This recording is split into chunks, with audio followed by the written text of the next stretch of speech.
Bismillahirrahmanirrahim. Assalamualaikum warahmatullahi wabarakatuh. Kembali dengan saya Sofyan Hadi di MBS TV. Alhamdulillahirrabbilalamin. Sekarang kita kedatangan tamu yang luar biasa yang saya tunggu-tunggu dari beberapa bulan yang lalu. Ini edisi spesial karena banyak sekali yang akan kita bicarakan. Nanti akan kita bahas banyak hal, terutama bagaimana rekam hidup, rekam jejak. Kami ucapkan selamat datang kepada Pak Dr. Afifuddin. Selamat datang, Pak Sofyan Hadi. Gimana kabar, Pak? Alhamdulillah hari ini luar biasa, selalu semangat dan tetap ceria. Iya. Ini sebelum saya panjang lebar bicara ke depan, saya ini manggilnya Mas Bro, Pak Doktor. Biasanya manggilnya Pak Doktor ya? Ya, panggilan itu senyamannya saja. Iya, senyamannya aja ya. Senyamannya saja, jadi panggilan itu yang penting ada panggilannya dan ada namanya. Oke.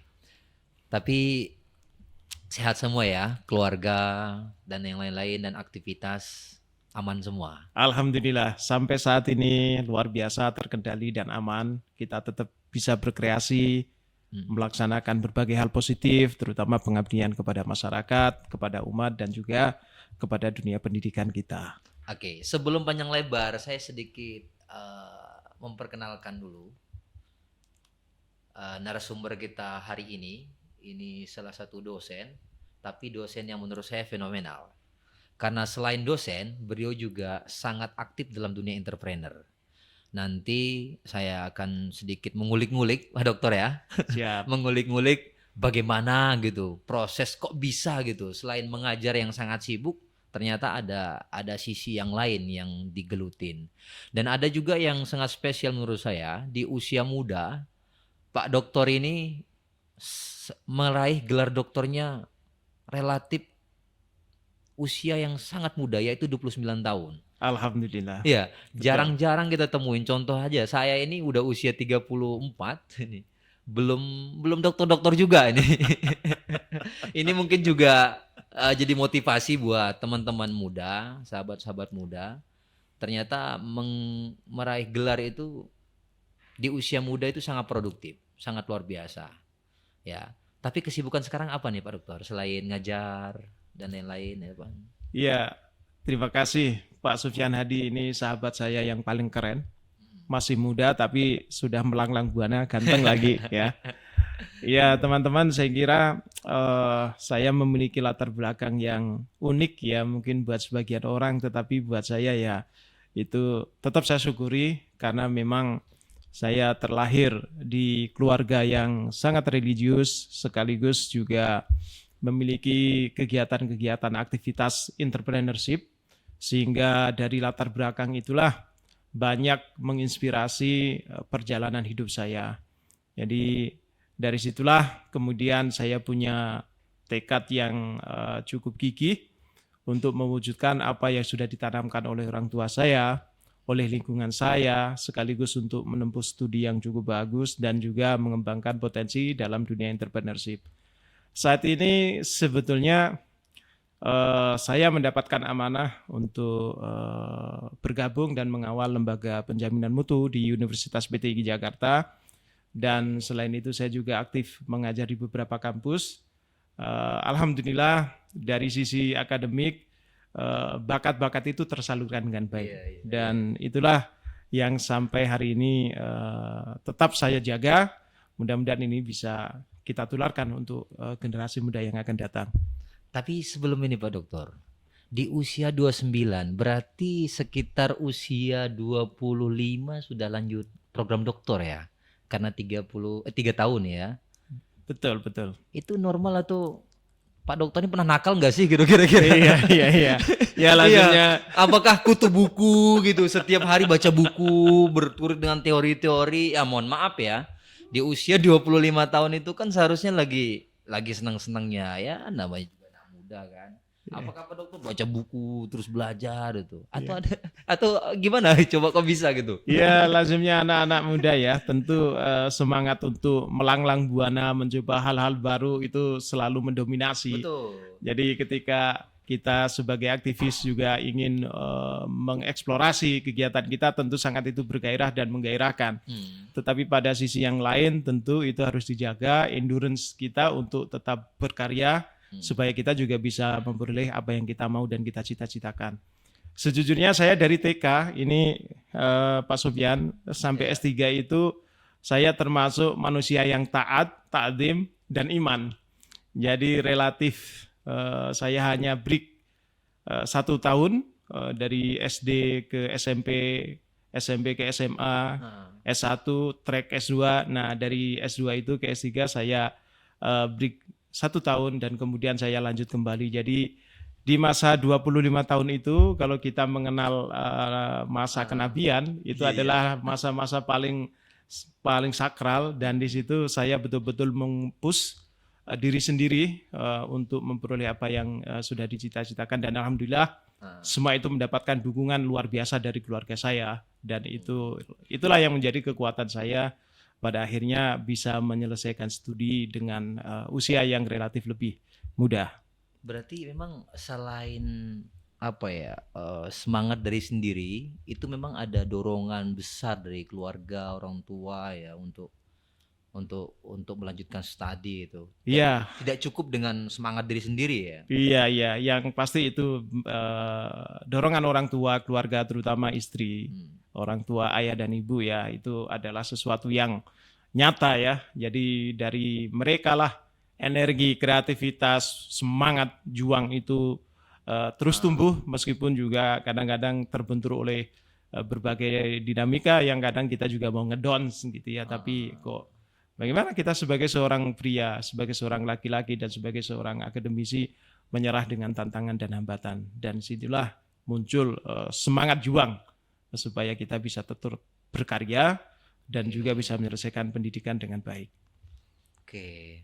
Tepuk tangan dulu dong. Mana nih yang lain nih? Kalian ini yang muda-muda ini. Ini yang muda-muda nih masih ada usia 23 tahun nih. Ini masih ada belum lanjut S2. Tapi dengan sesi ini ya kalian teman-teman muda jangan patah semangat. Tapi tetap seperti Pak Dokter tadi, ada dorongan semangat dari orang tua. Terus ada dorongan semangat juga dari istri dan yang lain-lain, itu juga membantu sebuah perjuangan ya. Karena begini juga Pak Dokter, ada beberapa tradisi yang menurut saya kurang pas. Seperti anak-anak yang baru selesai SMA dipaksa orang tuanya untuk kerja gitu kan. Itu menurut Pak Dokter gimana? Apakah efektif atau tidak? Dia bilang, lu udah gede lu selesai SMA, lu kerja aja gitu. Itu sebenarnya pas nggak sih, atau harusnya kuliah gitu? Ya, kalau kita membincang secara general, secara umum, Indonesia itu adalah negara yang sangat beragam dengan faktor sosial yang begitu hebat ya. Mungkin di sebagian wilayah atau sebagian daerah orang tua memiliki kesadaran terkait pentingnya pendidikan itu, sehingga orang tua juga memberikan prioritas, memberikan ruang dukungan yang luar biasa supaya anak-anaknya bisa melanjutkan ke jenjang pendidikan yang ideal. Namun juga tak dipungkiri sebagian yang lain wilayah-wilayah Indonesia yang memiliki keterbatasan finansial, ekonomi, dan juga mungkin bahkan kulturnya memang sudah terbentuk seperti itu, sehingga ada adigem bahwa selesai sekolah SMA atau madrasah aliyah mereka dibebani seolah-olah dipaksa untuk membantu orang tua. Kedua-duanya ini tidaklah salah ya, karena memang dari sudut pandang mana kita melihat. Kalau memang orang tua memberikan kesempatan perubahan kepada anak-anaknya bahwa ke depan masa muda, masa depan itu di tangan mereka, saya sebagai seorang akademisi, maka kita sebagai orang tua harus strangle, kita harus berjuang sekuat semaksimal yang kita mau, yang kita mampu agar anak-anak kita bisa memperoleh akses pendidikan sebaik-baiknya. Namun bila ternyata situasi, kondisi sosial itu tidak memungkinkan, ya disinilah letak kreativitas kita sebagai seorang anak untuk tahu kondisinya bahwa sementara ini mungkin belum bisa melanjutkan ke jenjang pendidikan yang ideal, tetapi mimpi itu yang paling penting adalah mimpi itu jangan sampai dikubur, jangan sampai dipupus, bahwa masa-masa yang akan datang boleh jadi kesempatan itu akan hadir kembali, dan saat kesempatan itu datang, maka teman-teman kita harus kita tangkap dengan sedemikian rupa supaya kita bisa memperoleh pendidikan yang baik.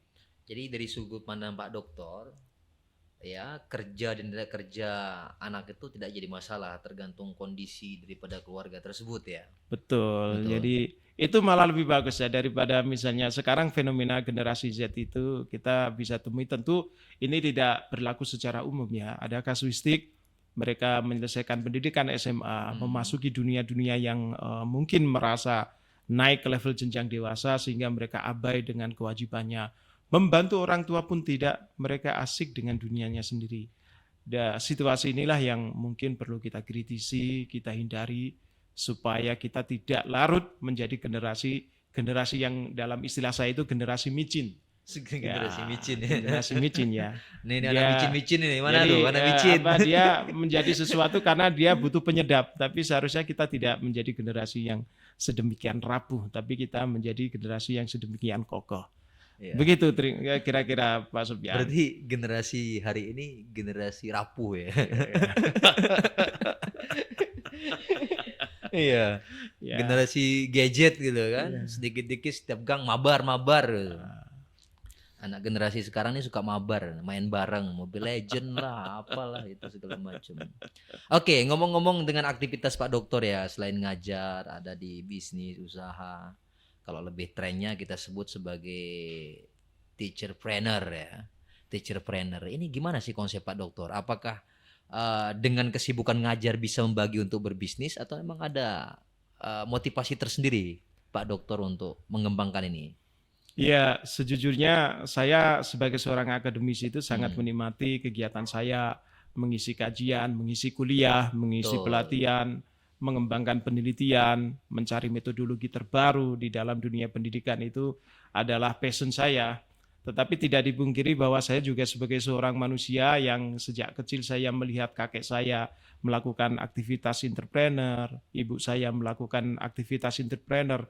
Nah, kenangan-kenangan indah di masa kecil itu tentu melekat, dan tentu kita sebagai seorang yang terdidik, kadang saya juga memiliki pandangan bahwa ketika bisnis itu dilakukan oleh mereka yang notabene, karena para pengusaha besar di seluruh dunia itu yang populis, mereka hanya menyelesaikan pendidikan mungkin tidak sampai S3 atau bahkan sarjana pun tidak, tetapi dengan kegigihan, keuletan mereka bisa mencapai top performer yang luar biasa.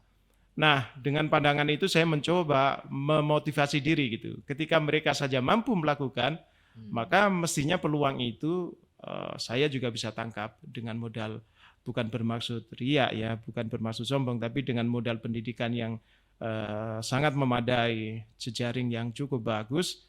Dan aktivitas berbisnis itu sekarang sama asiknya dengan bagaimana saya mengajar di kampus. Iya. Jadi ke kampus oke, berbisnis pun oke. Jadi tidak ada masalah.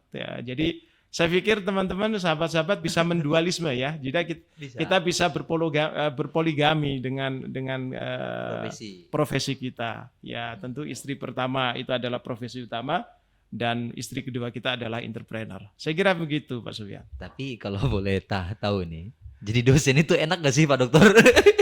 Oh iya. Ini adalah pertanyaan yang sering muncul ya. Gimana sih gitu? Ya, rasanya jadi dosen itu enak gak? Ya, karena saya jadi dosen enak banget gitu. Enak banget ya? Enak banget. Bukan karena ngelihat mahasiswi yang masih muda-muda. Iya. Kalau itu bagian dari bonus ya. Jadi saya kira sebagai seorang insan itu adalah bagian yang tentu kita tidak bisa hindarkan, tetapi sebagai seorang akademisi kita dibatasi tentu dengan kode etik dan profesi kita menjunjung tinggi marwah itu, sehingga kita berusaha ngerem ya supaya tidak larut ke dalam situasi yang lebih buruk. Ya, kesenangannya adalah dosen itu menjadi pribadi yang kita meskipun usia terus bertambah, tetapi semangat kita itu tetap energik, tetap muda, karena dari waktu ke waktu kita akan bersinggungan, beradaptasi dengan adik-adik atau mahasiswa baru. Nah, dengan situasi itu saya kira saya juga merasa sebetulnya semakin bertambah usia, bertambah tua, tetapi rasanya jiwa ini selalu muda. Iya. Apalagi ketika melihat yang muda-muda, semakin muda lagi. Begitu. Iya. Karena contoh kecil ya, saya ketemu dengan guru saya SD gitu. Kayaknya wajahnya nggak berubah-berubah Pak Dokter. Iya, guru SD saya ketemu gitu, Pak, salaman. Kok mukanya begini terus gitu kan. Sama guru Sanawiyah juga, Alia, sampai dosen-dosen saya juga kayaknya begitu gitu. Mungkin gara-gara itu ya, pemikiran tetap muda, ketemu dengan yang muda-muda Nah, gitu. bisa jadi seperti Jadi itu. ketular mudanya. Betul. Dan relatif profesor-profesor tuh usianya panjang. Ya, karena mereka tidak memikirkan stres, tapi streslah yang memikirkan mereka. Iya. Ya, jadi saya kira ini momentum yang bagus ya di saat kita sedang merayakan Hari Pendidikan Nasional. Oh maaf, Hari Guru, Hari Guru Nasional, di mana kita juga bisa menikmati, memahami bahwa satu buku itu penting untuk membuat satu lembaran baru. Tetapi ketika satu buku itu disandingkan dengan satu guru akan bisa membuka lembaran-lembaran di berbagai dunia ini. Nah, begitupun dengan profesi dosen ya. Jadi saya kira ya banyak dosen itu yang sudah sepuh ya, tapi jiwa energinya itu akan selalu muda karena dia dihadapkan pada situasi yang begitu terus-menerus. Saya lihat dosen itu salah satu profesi yang jauh dari tekanan stres. Betul nggak itu?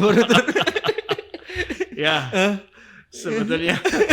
Atau stres juga karena apalagi hari ini kan dengan mengumpulkan kum untuk jadi profesor kan butuh proses. Apalagi sekarang ya saya dengar isu apa menjadi dosen jadi guru itu kan administratif banget gitu kan. Banyak sekali administrasi yang harus diselesaikan sehingga banyak aktivis-aktivis itu ngomong ini kok guru disibukkan dengan administrasi gitu, bukan malah mendidik anak yang lebih produktif dan lain-lain. Itu benar nggak sih isu itu? Coba kita pengen dengar dari perspektif seorang dosen ya. Benar nggak, Vi? No. Iya ya, jadi memang suara-suara itu juga nyaring terdengar oleh saya di luaran sana. Jadi apakah seorang guru atau dosen itu pernah stres atau tidak? Saya kira sama ya di profesi apapun itu pasti ada challenge-nya, ada tantangannya. Jadi pada situasi-situasi tertentu kita juga akan mengalami titik di mana kita juga stres. Misalnya dosen atau guru yang harus melaporkan BKD atau sertifikasinya, dan itu kan administratif sekali. Mereka yang belum memiliki itu ya sangat berjibaku dan di situ endurenya dipacu. Dan saya kira apalagi kalau penghasilan guru dan dosen belum seberapa, dihadapkan pada cicilan-cicilan yang terus merajalela. Nah saya kira ini tingkat stresnya juga cukup tinggi. Hanya mereka punya benteng yang bagus ya. Mereka bisa mengkonversi energi stres itu menjadi energi yang lebih positif sehingga kelihatannya saja tidak, dan mudah-mudahan saja ya memang nggak stres ya. Kira-kira begitu. Berarti Pak Dokter ini manusiawi juga. Satu takut istri, yang dua takut cicilan. Ya ini kayaknya semua orang begitu ya. Tapi kalau boleh jujur Pak Dokter, di antara dua profesi yang Pak Dokter jalani hari ini, antara seorang pendidik dosen dengan seorang entrepreneur yang memang sekarang itu yang Pak dosen lagi gelutin, mana yang lebih enjoy? Atau memang Pak Dokter ini punya dua kepribadian yang bisa dijalanin secara bersamaan ya, profesi yang bisa dijalankan secara bersamaan? Ya, saya kira saya menggambarkannya seperti ini ya. Dua profesi itu seperti halnya saya menikmati kopi dan teh. Dua-duanya sangat nikmat, apalagi disajikan pada situasi yang hangat. Apalagi ditambahin susu ya, gitu. Pada situasi yang hangat, kemudian bercengkrama dengan sahabat-sahabat erat, lengkap sudahlah ya. Jadi kedua profesi itu menurut saya sama-sama sangat saya cintai karena memang saya berada pada situasi itu.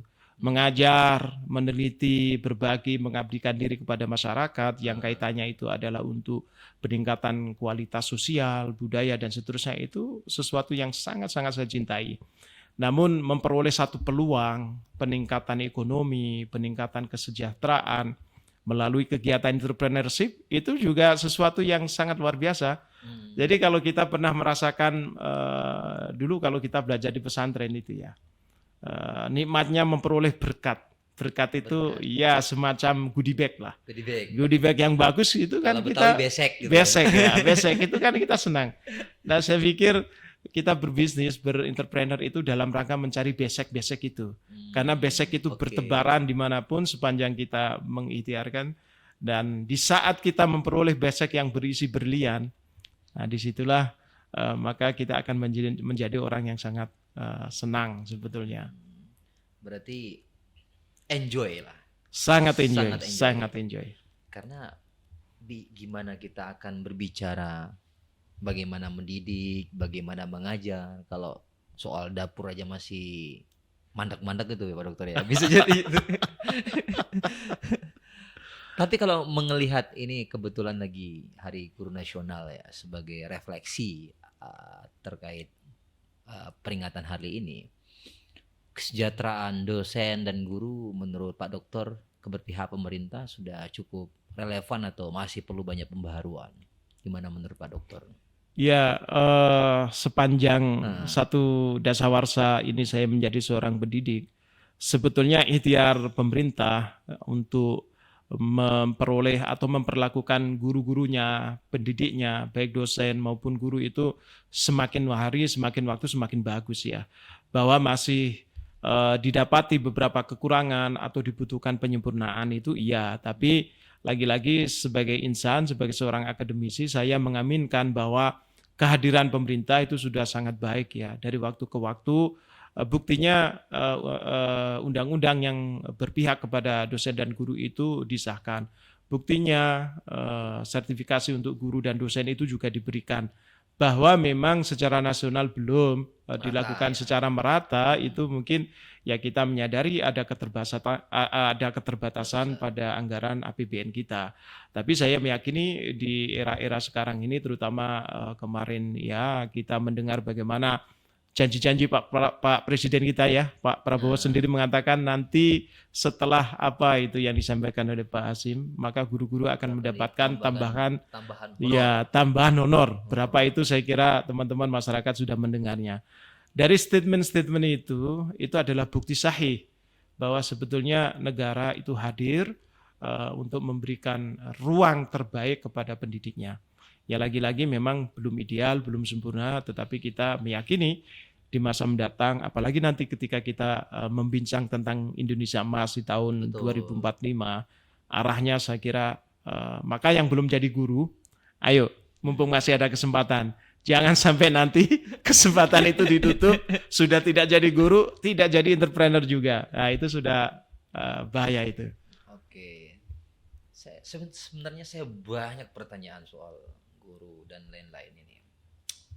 Ada yang sedikit menggelitik di apa namanya terbaru inilah. Baru tadi beberapa hari yang lalu kan ditetapkan satu tersangka, salah satu calon gubernur di provinsi Bengkulu kalau nggak salah ya, Bengkulu ya. Itu sangat prihatinkan. Dana yang tadi untuk honorer itu dikorupsi gitu Pak Dokter, coba. Ini kan salah satu yang ya Allah, saya bilang kan, kok sampai segitu amat gitu dijadikan dana kampanye yang tadi hak untuk guru-guru. Ini salah satu ya seharusnya nggak perlu jangan sentuh hal yang itulah. Karena kita percaya kan Pak Dokter bahwasanya pendidikan inilah yang mampu mengangkat harkat dan martabat kita sebagai manusia yang lebih baik lagi gitu kan. Betul. Tapi ngeliat fenomena begini tuh Pak Dokter gimana? Miris atau? Iya, kita sebagai seorang insan ya, sebagai seorang warga negara yang taat kepada aturan negara, tentu melihat perilaku-perilaku koruptif itu sangat memprihatinkan karena ini termasuk extraordinary crime ya, kejahatan yang luar biasa.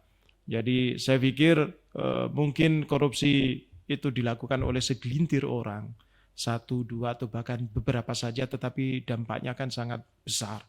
Nah oleh karena itu ya tentu perilaku ini sangat memprihatinkan dan semoga saja ini yang terakhir ya, dan di masa yang akan datang tidak terjadi kembali, sehingga apa yang direncanakan oleh pemerintah untuk kesejahteraan dan peningkatan kualitas pendidikan di Indonesia itu akhirnya tidak terkotori, ya terganggu oleh sifat-sifat koruptif dari segelintir orang ini.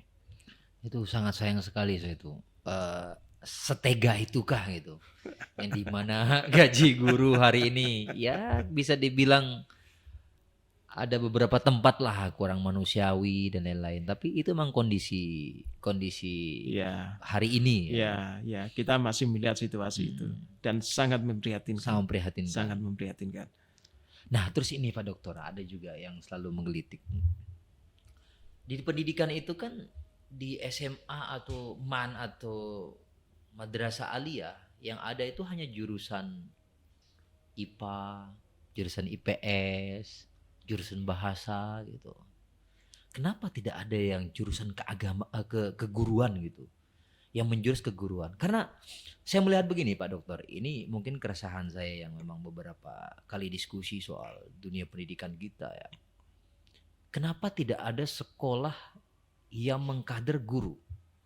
Karena saya lihat kalau 4 tahun dia dididik untuk menjadi guru di Fakultas Pendidikan atau kalau di Islam Tarbiyah gitu, itu saya rasa belum cukup waktu untuk membentuk beberapa karakter guru yang harus dikuasain itu. Apakah perlu nggak ada terobosan harus ada sekolah kejuruan keguruan gitu? Itu Ya. gimana kalau Pak Dokter itu melihat? Iya, kadang-kadang kita memang dihadapkan pada situasi yang sifatnya nostalgia ya. Dulu memang pemerintah kita pernah menerapkan istilahnya PGA, Pendidikan Guru Agama, yaitu setara SMA. Tapi saya kira ketika negara membuat sebuah kebijakan arah baru atau arah kebijakan baru tentang pendidikan, segala sesuatunya pasti sudah dipertimbangkan, sudah diperhitungkan.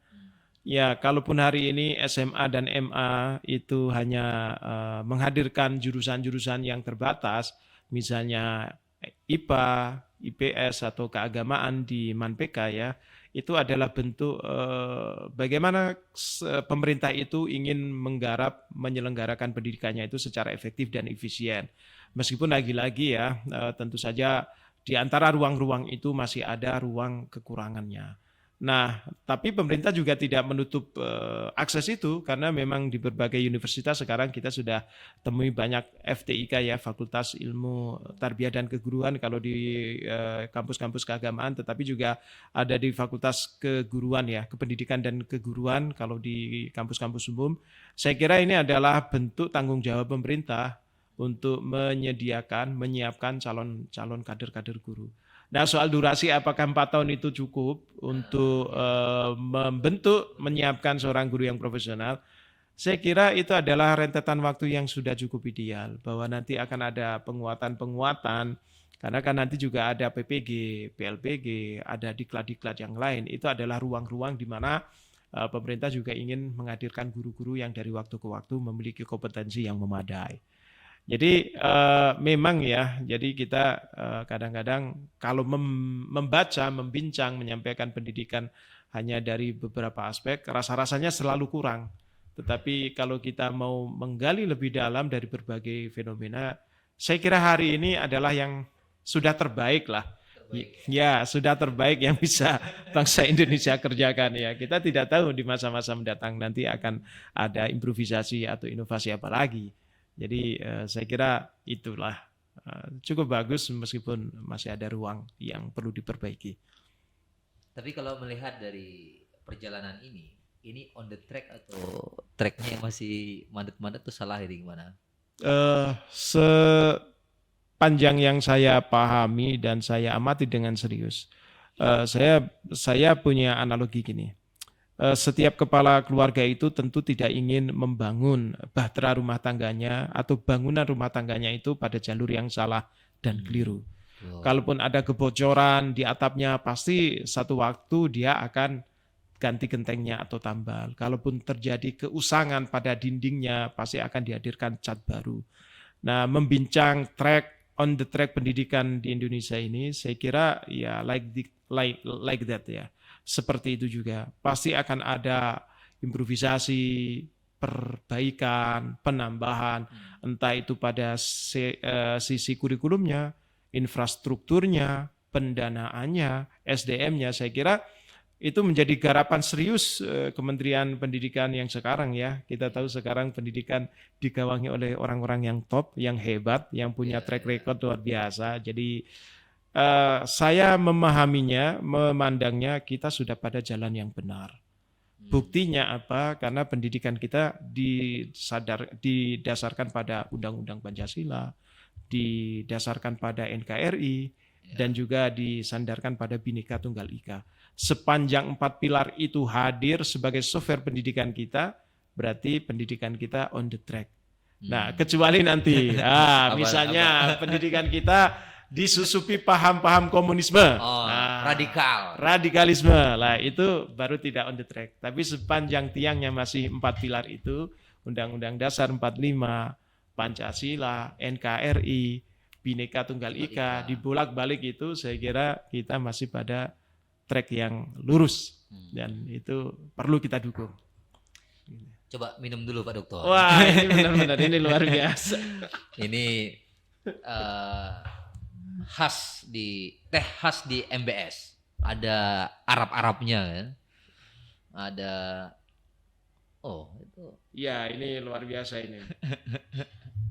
Kita harus cobain ini. Coba. Sudah sama saja ini, sama saja. Memang MBS itu luar biasa.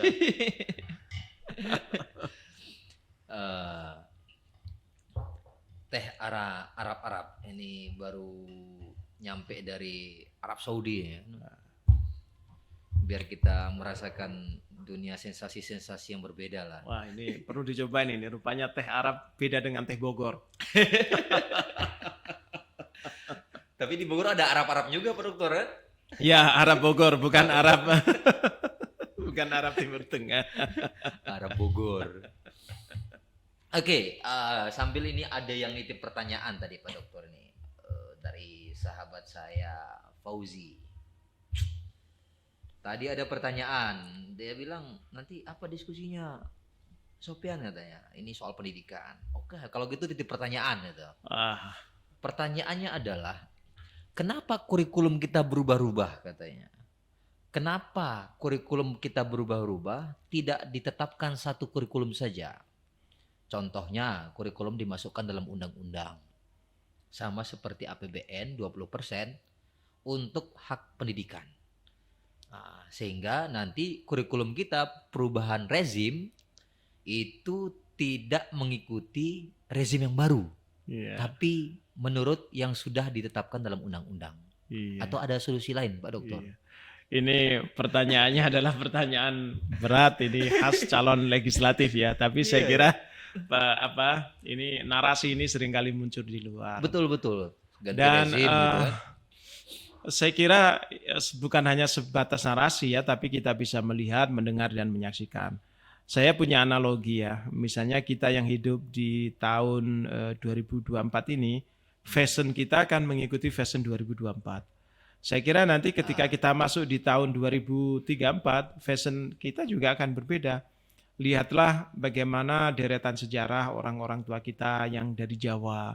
Dulu banyak sekali orang-orang tua kita yang perempuan itu nggak berjilbab, pakai baju kemben gitu ya. Yang kalau orang sekarang itu tank top itu, semua bisa dilihat. Coba kalau hal itu kita lakukan hari ini, pasti dikritiki itu. Kita ini masyarakat muslim, kenapa berpakaian seperti itu?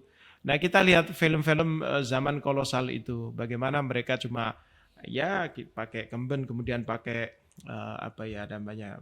kain di bawah itu seperti kain sarung. Dan pada masa itu itu pakaian terideal, terbagus. Sehingga itu dianggap pakaian yang paling sopan, yang paling bagus, yang paling ideal. Nah, kembali ketika kita membincang sebuah kurikulum ya. Justru kurikulum itu kalau tidak mengalami perubahan, perbaikan itu menjadi kemunduran, menjadi kejumutan.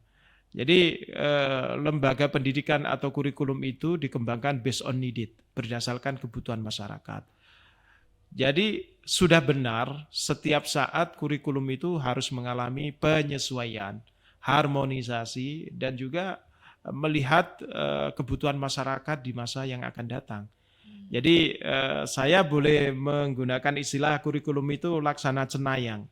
Dia adalah software yang bisa mengcapture masa depan setidak-tidaknya 5-10 tahun ke depan. Oke. Karena produk pendidikan itu adalah mereka yang disiapkan untuk berkompetisi di masa depan. Bukan meninggalkan jejak-jejak artefak di masa kini untuk masa lalu, tidak.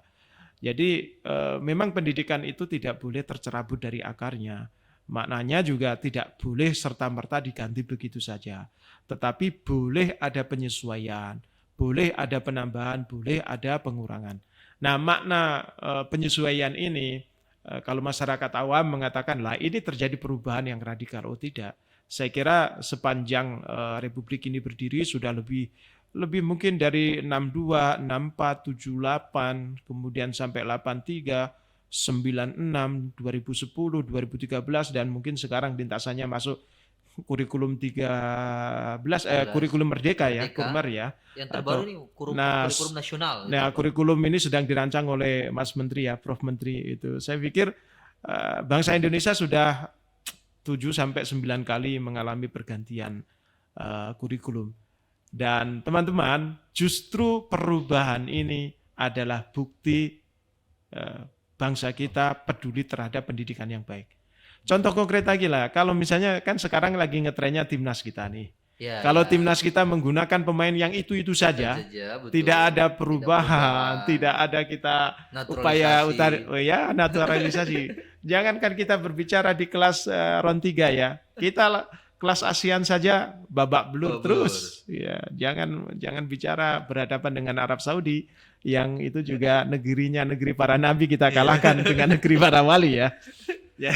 Sampai diisukan dikurangin kuota haji gitu ya. Jadi singkatnya adalah kurikulum itu pasti akan terus mengalami penyesuaian dan harmonisasi. Jadi kalau dia ditetapkan ajak, justru kita akan berjalan mundur. Bangsa kita ini kan untuk sekedar kalau saya meminjam istilahnya Pak Hadi, mantan menterinya Pak Jokowi yang paling nyentrik ya. Ya, sekedar mengejar ketertinggalan, bukan untuk gagah-gagahan. Nah, jadi kalau kita berbincang secara secara makro, tidak pernah di dunia ini ada sebuah negara yang ingin maju tanpa meninggalkan pendidikannya, tidak pernah ada. Jadi setiap negara yang ingin maju pastilah mengupayakan kemajuan pendidikannya. Dan di antara sumber utama kemajuan dari pendidikan itu bersumber dari kebaruan instrumen kurikulumnya. Maka kalau tidak diperbaiki, tidak dirubah, ya kita semakin tertinggal. Semakin tertinggal. Begitu. Berarti perubahan ini menuju yang lebih respon ya, betul. Respon daripada perubahan zaman, perubahan kebutuhan dan lain-lain. Iya betul. Jadi bukan karena rezim yang berubah kan? Iya, bahwa nanti dianggap ada sedikit reak-reak politisasi, ya itu memang fakta menunjukkan itu. Tapi kita percayalah bahwa bangsa Indonesia itu selain ada politisi, ada akademisi dan juga ada para kiai, dan ketika harmoni itu kan bukan serta-merta diganti begitu saja, tidak, tapi di situ adalah ada perbaikan. Saya kira itu. Tapi kalau ngelihat fakta lapangan Pak Dokter, apakah benar atau tidak gitu kan? Ketika kurikulum 13 diimplementasikan gitu, terus baru udah ranah beberapa persen, ternyata diganti gitu. Itu bagian daripada respon positif juga kah? Apa atau memang bedanya project gitu kan, beda project, beda kadang kan memunculkan ide juga butuh dana kan, untuk dana gitu, bukan untuk kepentingan itu. Itu apakah oknum atau emang ya keniscayaan atau gimana itu Pak Dokter memandangnya ya? Ya mudah-mudahan ini kan mungkin para guru, para pendidik di luar sana akan mendengar, melihat pembicaraan kita Pak Sufyan. Saya kira kita bisa melihat dari dua sisi ya, perubahan itu secepat kilat itu bisa bermakna positif, bisa juga bermakna negatif. Ya. Tetapi ketika pemerintah dengan seluruh stakeholdernya mengambil keputusan, saya kira prosentase positifnya jauh lebih besar. Di antaranya ya mungkin kompetisi di masa mendatang itu jauh lebih kompetitif. Sehingga kalau bangsa Indonesia tidak mempersiapkan warganya, siswanya dengan sebaik-baiknya, kita akan semakin tergilas. Kita kalau mau flashback bahwa di 2013 itu ketika waktu itu Pak Presiden SBY ya menandatangani MIA, masyarakat ekonomi ASEAN. ASEAN Global Itulah yang akhirnya direspon dengan hadirnya kurikulum 2013 untuk 2013. menyiapkan fase itu. Dan kemudian kemarin ketika dunia dilanda oleh bahaya yang begitu dahsyat, COVID COVID, maka negara kan itu memang sebetulnya tidak ideal, tetapi ketidakidealannya itu lalu direspon dengan sangat positif oleh pemerintah, yaitu gimana caranya menghadirkan kurikulum yang anak-anak bisa sekolah. Mungkin kalau kita sekarang membincang dalam situasi yang normal ya, kok ada PPKM, ada social distancing, itu kita mungkin agak berpandangan sinis.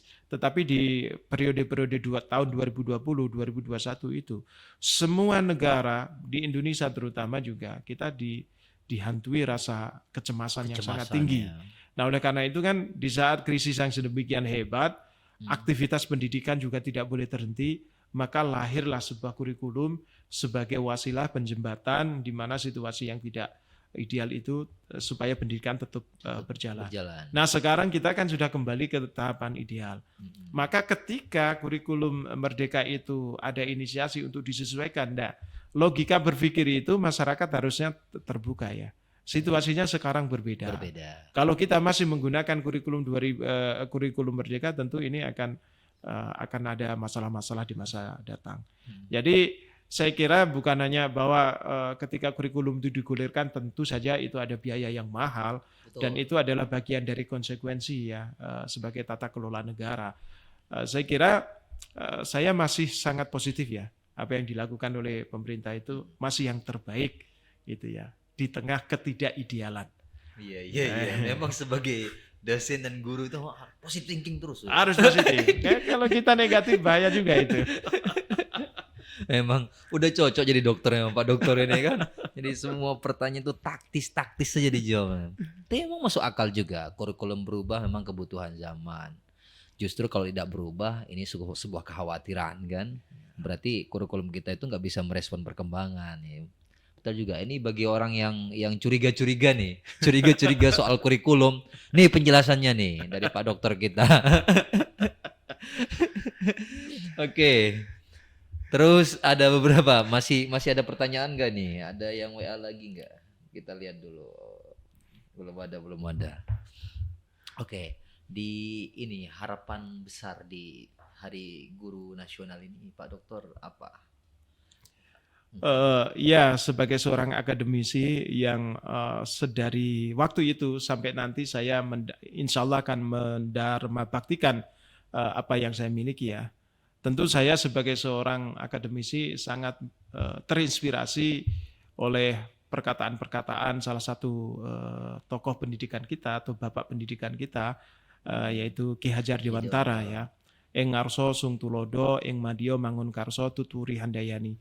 Jadi harapan kita ke depan semua guru itu adalah insan-insan yang mampu menginspirasi berbagai perubahan sosial terutama yang positif. Jadi guru adalah sumber inspirasi ya. Ya man arafa rabbah, man arafa nafsah, faqad arafa rabbah. Atau juga man ana laulakum ya. Jadi tanpa seorang guru tentu kita tidak akan mengenali diri kita, dan pengenalan terhadap diri kita itu adalah pengenalan kita juga kepada Rabb kita.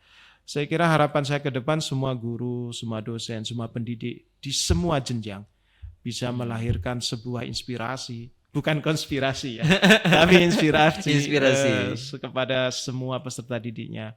Lalu kemudian dia juga ing ngarso sung tulodo ing madya mangun karso. Guru-guru itu bisa membangkitkan energi positif sebagaimana energi yang digelorakan oleh Bung Tomo ya saat fatwa jihad itu disampaikan dan sudah dikonsultasikan oleh Bung Tomo kepada Kiai Hadratus Syekh Kiai Hasyim Asy'ari ya.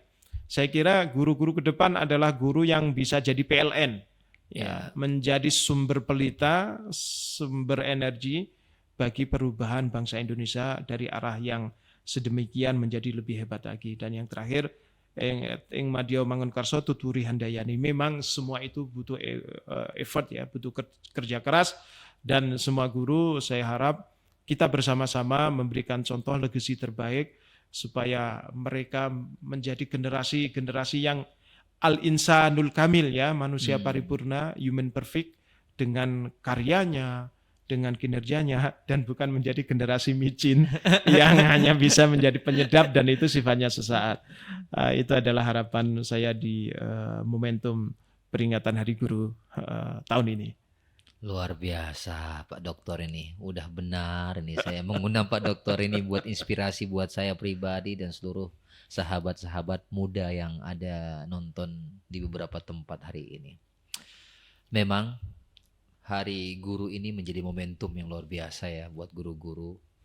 Dimana juga kita selalu kenal istilah guru adalah pahlawan tanpa nama. Tanpa jasa. Jasa, tanpa tanda jasa. Dan guru harus siap menjadi artis-artis langit. Iya, iya. Tidak populer di bumi, tapi populer di langit. Sehingga kita sering dengar guru-guru itu akan dapat Honda-Honda. Apa Honda-Honda itu? Honor dari Allah. Kata. Karena keikhlasan yang luar biasa. Dan luar biasa, bapak saya juga guru. Dari semenjak ngajar sampai pensiun tetap guru. Dan saya merasakan betul bagaimana guru-guru yang luar biasa ya.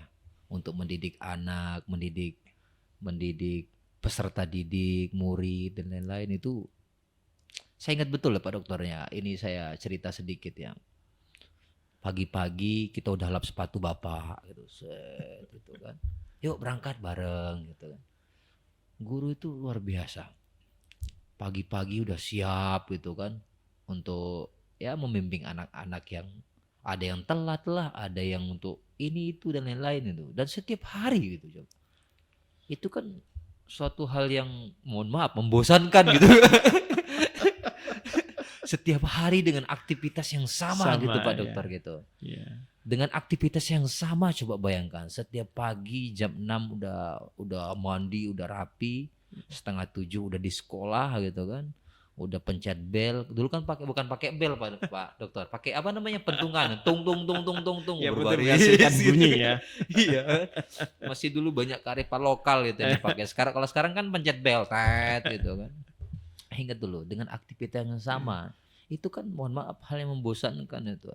Tapi itulah guru. Siap populer di langit dan tidak siap populer di bumi gitu. Kalau kata Prof Nasar jadi artis-artis langit.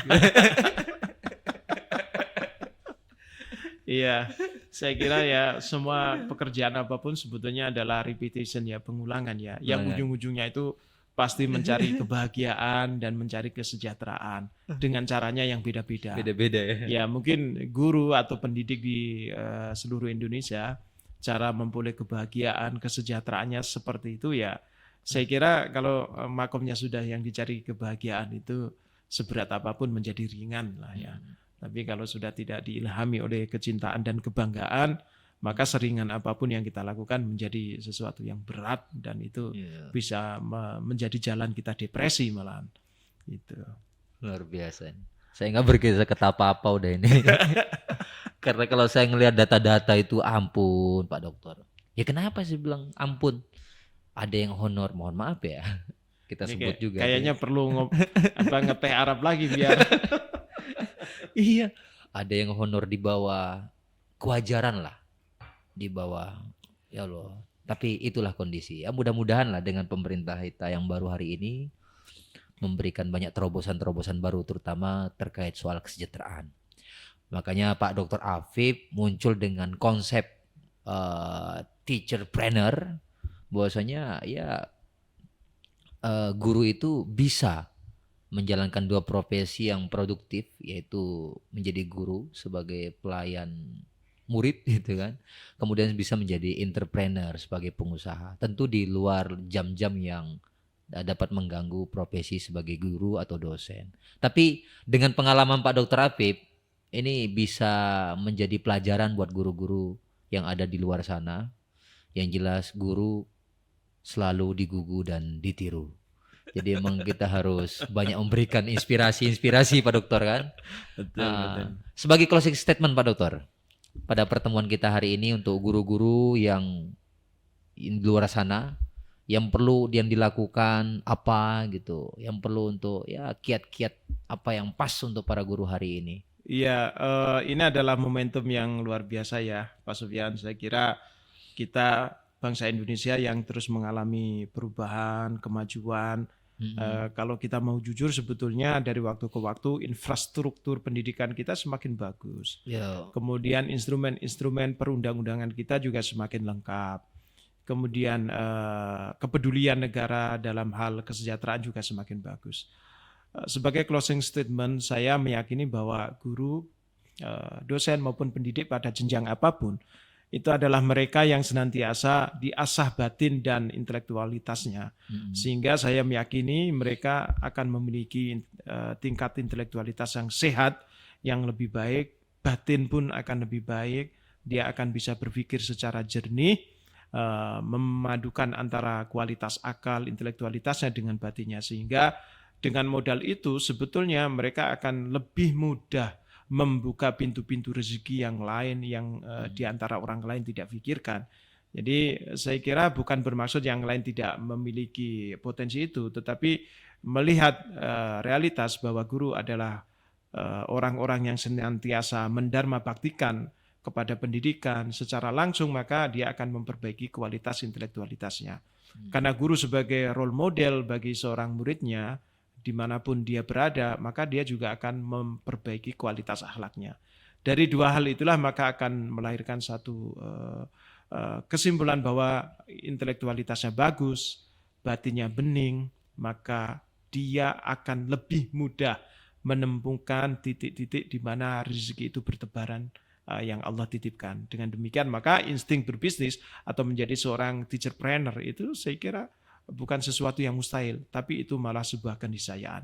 Justru kalau ada seorang guru yang sudah sedemikian lama menjadi guru tapi makin tumpul intelektualitasnya, lah ini menjadi guru yang kurang keren lah, saya kira demikian. Terima kasih, dan saya kira di momentum Hari Guru Nasional, selamat berjuang, selamat menikmati, dan selamat membangun peradaban negeri ini. Mudah-mudahan jasa kalian akan terpatri dan itu menjadi prasasti sebagaimana prasasti Sumpah Palapa yang sudah diukir ribuan tahun atau ratusan tahun lalu oleh Patih Gajah Mada. Terima kasih, terima kasih. Luar biasa nih, banyak banget kata-kata inspirasi pada hari ini. Yang jelas hari guru ini mudah-mudahan lebih baik lah untuk kedepannya. Dan pemerintah terutama memberikan porsi yang lebih terhadap guru-guru kita, kesejahteraan guru-guru kita. Dan Pak Dokter selalu menginspirasi, menjadi orang yang selalu menjadi inspirasi di mahasiswa maupun murid-muridnya ya. Terima kasih Pak Dokter Nur Afifuddin. Terima kasih Mas Sufyan. Udah datang di MBS TV. Ini mudah-mudahan bisa kita bertemu di kemudian hari di segmen yang lebih lagi kita bicara soal isu pendidikan ke depannya. Terima kasih banyak. Baik, terima kasih sama-sama. Demikian sahabat-sahabat pertemuan kita pada hari ini. Sampai jumpa di MBS TV. Thank you. Thank you.